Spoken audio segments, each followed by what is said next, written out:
इस वीडियो में हम इस पैराग्राफ की बात करेंगे।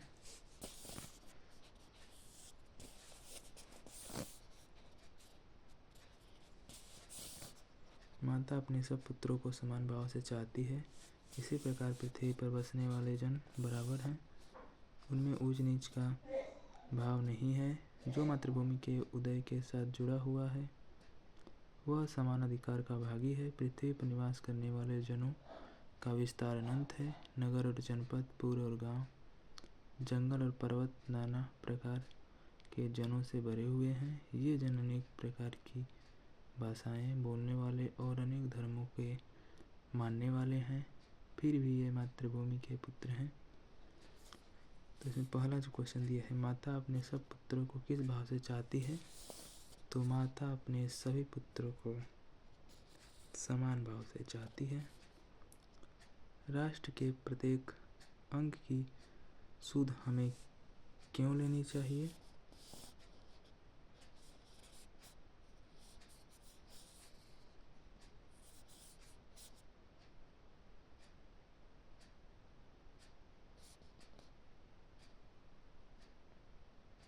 तो हमें राष्ट्र के प्रत्येक अंग की सुध इसलिए लेनी चाहिए क्योंकि राष्ट्र के सभी अंगों को साथ लेकर चलना अनिवार्य है। किसी को छोड़कर राष्ट्र आगे नहीं बढ़ सकता है।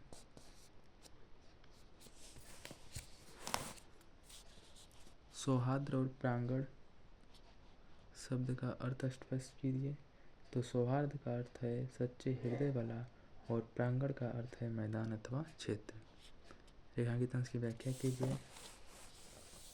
तो रेखांकित अंश की व्याख्या यहाँ पर है, पृथ्वी पर निवास करने वाले जनों का विस्तार अनंत है। जनपद और नगर, पुर और गाँव, जंगल और पर्वत नाना प्रकार के जनों से भरे हुए हैं। तो रेखांकित अंश की व्याख्या जो है, पृथ्वी का विस्तार जो है अनंत है। पृथ्वी पर निवास करने वाले असंख्य लोग हैं, जैसे नगर, जनपद, पुर, गाँव, जंगल और पर्वत अनेक प्रकार के लोगों से भरे हुए हैं। ठीक।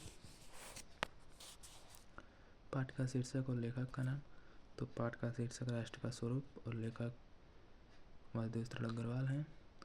पुत्र को समान भाव से कौन रखती है, तो पुत्र को समान भाव से पृथ्वी रखती है। समान अधिकार का भागी कौन है,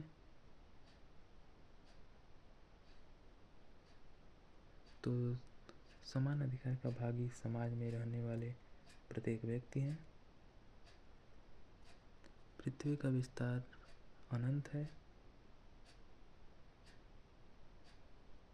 पृथ्वी पर किसका विस्तार अनंत है, तो पृथ्वी पर निवास करने वाले सभी जनों का विस्तार अनंत है। अनंत और जनपद का अर्थ लिखिए। तो अनंत का अर्थ है जिसका कोई अंत न हो, अर्थात असीमित, और जनपद का अर्थ है जिला। तो इस प्रकार से पैराग्राफ खत्म हुआ। अगले वीडियो में हम अगले पैराग्राफ की बात करेंगे।